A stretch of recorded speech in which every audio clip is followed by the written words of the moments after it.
Mga kaibigan, isang lumang ospital na panahon pa ng Hapon.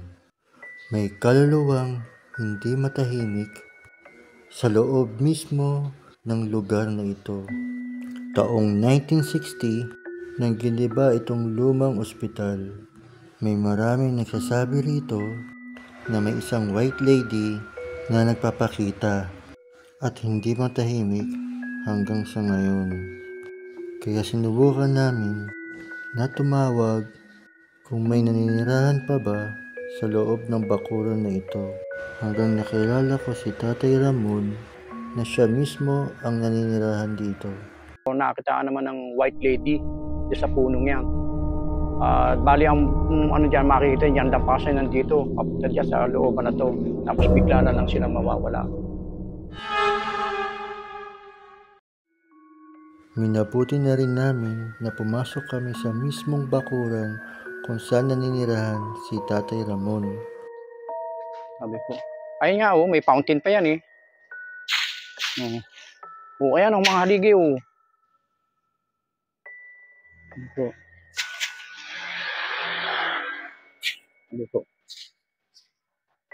Ayan ito yung kalsada, ito yung daan nila.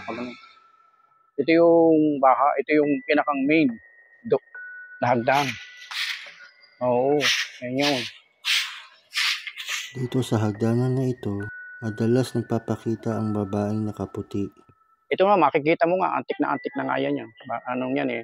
Natatandaan ko to noong 7 taon pa ako. Ngayon ilang taon na ako? 74. Imagine. 7 years, tapos 74. Malawak to. Ito nga yung fountain, tapos meron pang may banyo doon, tapos may banyo doon, tapos may hagdan doon sa lugar na yun. Malawak tong lugar na ito. Ito nga yung haligi pa eh. Ito mo, antik na antik ang dating. Ano mo, ang may-ari nito is doktor. Ayun. Ano pa ng hapon yan ha? Ayun, marami pa nagpapagamot dito, yung mga gerilya nung panapanahon yun. Ito nga yung yung dating banyo at saka dating kitchen niya, yung lugar na yan.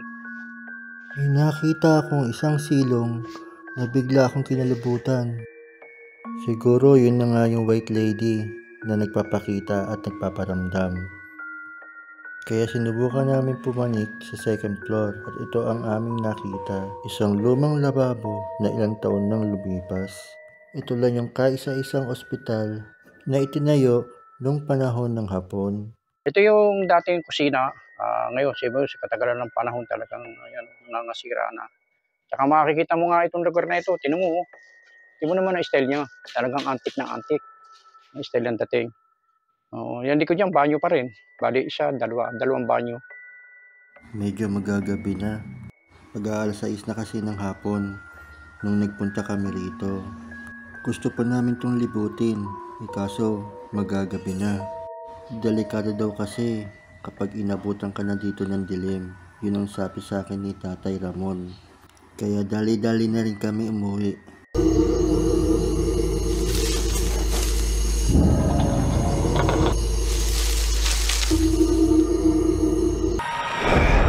Abangan ninyo ang ikalawang kahindik-hindik na karanasan ni Tatay Ramon.